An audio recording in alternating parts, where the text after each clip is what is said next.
Leo nataka tuzungumzie madhara ya kuipuuza sauti ya ndani. Kila mwanadamu ana sauti ambayo inakuwa ikizungumza naye, na kuna namna mbili tu za sauti ambazo unaweza ukazisikia ndani yako mwanadamu. Sauti ya kwanza ni sauti ya Mungu na sauti ya pili ni sauti ya Shetani.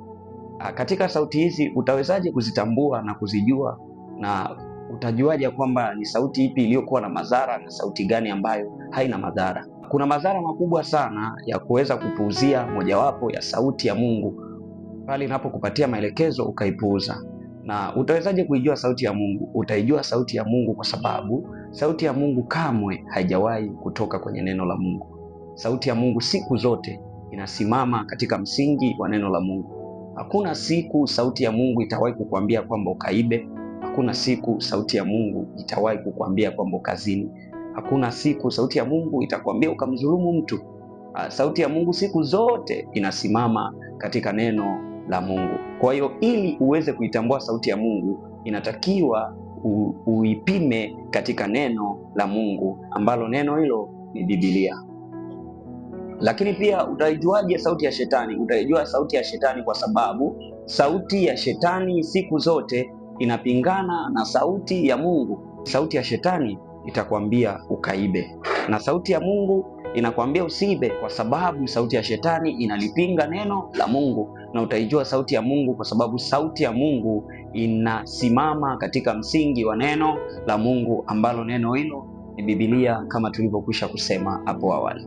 Kuna madhara makubwa sana ya kuweza kuipuuza sauti ya ndani ambayo ni sauti ya Mungu ninayoizungumzia leo hii. Kuna watu wengi sana wamepata matatizo makubwa sana kwa kuipuuza sauti hii. Sauti hii ni sauti ambayo inaleta ishara ya tukio fulani au jambo jema juu yako au maagizo fulani. Sasa ukiipuuzia sauti hii, unajikuta kwamba unapata matatizo makubwa na madhara makubwa sana. Tuangalie, kuna watu wengi sana, kuna sauti ya ndani iliwaambia leo hii usitoke, usisafiri. Unakuta mtu ameamka asubuhi, sauti ya ndani inamwambia kabisa leo usitoke nyumbani, usipande basi lolote au usifanye jambo lolote lile, usipande chombo cha usafiri chochote. Lakini kwa sababu mtu huyu hajaijua ya kwamba hii ni sauti ya Mungu, anaweza kuipuuza ile sauti, na anapoipuuza hiyo sauti anajikuta kwamba amepata ajali, anajikuta kwamba anapata matatizo mbalimbali kwa kuipuuza sauti ya Mungu. Tunaona watu wengi sana wamepoteza bahati zao.